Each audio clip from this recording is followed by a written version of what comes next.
James the Red Engine. James and the Top Hat. James was a new engine who lived at a station at the other end of the line.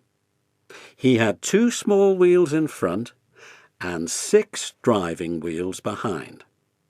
They weren't as big as Gordon's, and they weren't as small as Thomas's.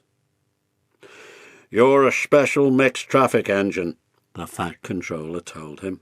"You'll be able to pull coaches or trucks quite easily." But trucks are not easy things to manage, and on his first day they had pushed him down a hill into a field.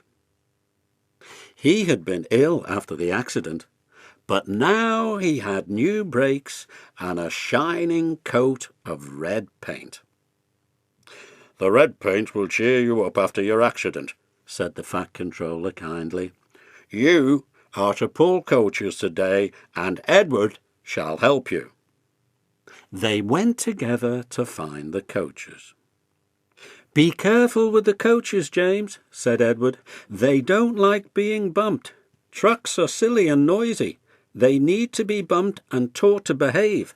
But coaches get cross and will pay you out."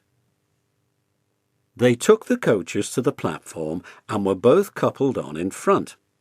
The Fat Controller, the station master, and some little boys all came to admire James's shining rods and red paint. James was pleased.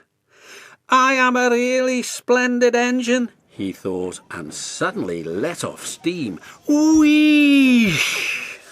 The Fat Controller, the station master, and the guard all jumped, and a shower of water fell on the Fat Controller's nice new top hat. Just then the whistle blew, and James thought they had better go, so they went. Go on," he puffed to Edward.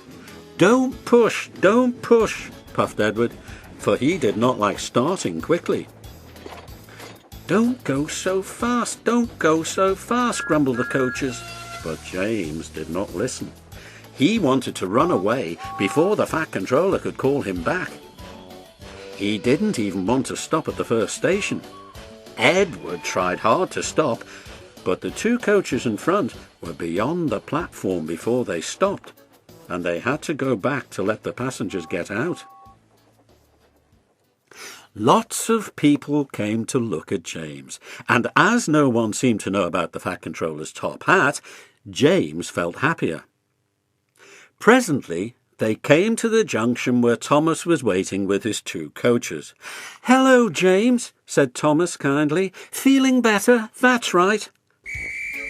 "Ah, that's my guard's whistle. I must go. Sorry I can't stop. I don't know what the Fat Controller would do without me to run this branch line." And he puffed off importantly with his 2 coaches into a tunnel. Leaving the junction, they passed the field where James had had his accident.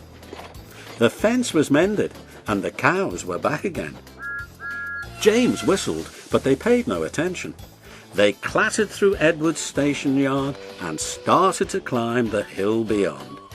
It's ever so steep, puffed James. I've done it before, puffed Edward. It's steep, but we'll do it. The 2 engines puffed together as they pulled the train up a long hill. They both rested at the next station. Edward told James how Gordon had stuck on the hill, and he had had to push him up. James laughed so much that he got hiccoughs and surprised an old lady in a black bonnet. She dropped all her parcels, and 3 porters, the station master and the guard, had to run after her picking them up.